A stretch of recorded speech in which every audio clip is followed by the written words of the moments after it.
ചാന്ദ്രദൗത്യത്തിന് മുന്നോടിയായി നാസയുടെ പുതിയ ദൗത്യത്തിൽ പങ്കുചേർന്ന UAE. ചന്ദ്രനിലേക്ക് മനുഷ്യനെ അയക്കുന്നതിന് മുന്നോടിയായി നടപ്പാക്കുന്ന ബഹുരാഷ്ട്ര പദ്ധതിയിലാണ് UAE ബഹിരാകാശ ശാസ്ത്രജ്ഞർ പങ്കാളിത്തം വഹിച്ചു തുടങ്ങിയത്. ചന്ദ്രന്റെ ഭ്രമണപഥത്തിൽ ലൂണാർ ഗേറ്റ്വേ സ്റ്റേഷൻ സ്ഥാപിക്കാനുള്ള നാസയുടെ പദ്ധതിയിൽ അവസരം ലഭിച്ചത് മികച്ച നേട്ടമായാണ് UAE വിലയിരുത്തുന്നത്. അന്താരാഷ്ട്ര ബഹിരാകാശ നിലയത്തിന് സമാനമായ രീതിയിലാണ് ലൂണാർ ഗേറ്റ്വേ സ്റ്റേഷൻ സ്ഥാപിക്കുക. USA, Japan, Canada, European union എന്നിവയ്ക്കൊപ്പം UAEയും പദ്ധതിയുടെ ഭാഗമായിരിക്കും.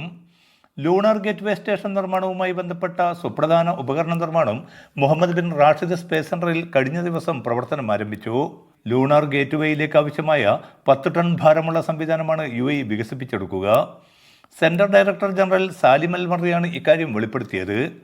ഹൂസ്റ്റണിൽ നാസയുടെ ജോൺസൺ സ്പേസ് സെന്റർ അധികൃതരുമായി UAE സംഘം പ്രത്യേകം ചർച്ചയും നടത്തി. ആദ്യമായി അറബ് ബഹിരാകാശ യാത്രികനെ ചന്ദ്രന്റെ ഭ്രമണപഥത്തിലേക്ക് അയക്കാൻ UAEക്ക് അവസരമൊരുക്കുന്നതാണ് പദ്ധതി. ചന്ദ്രന്റെ ഭ്രമണപഥത്തിൽ ഒരു ബഹിരാകാശ നിലയം സ്ഥാപിക്കാൻ പോകുന്നതും ഇതാദ്യം. 2030 പദ്ധതി പൂർത്തീകരിക്കും. ബഹിരാകാശ സഞ്ചാരികളെ പരിശീലിപ്പിക്കുന്ന കേന്ദ്രവും നിർമ്മിക്കാൻ UAEക്ക് പദ്ധതിയുണ്ട്.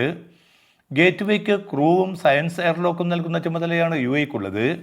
ബഹിരാകാശ ദൗത്യത്തിന് വൻ പരിഗണനയാണ് UAE നൽകി വരുന്നതും. ഇന്ത്യ ഉൾപ്പെടെ വിവിധ രാജ്യങ്ങളുമായി ബഹിരാകാശ ദൗത്യത്തിൽ മികച്ച സഹകരണമാണ് UAE ഇതിനകം രൂപപ്പെടുത്തിയിരിക്കുന്നത്. Media 1, Dubai.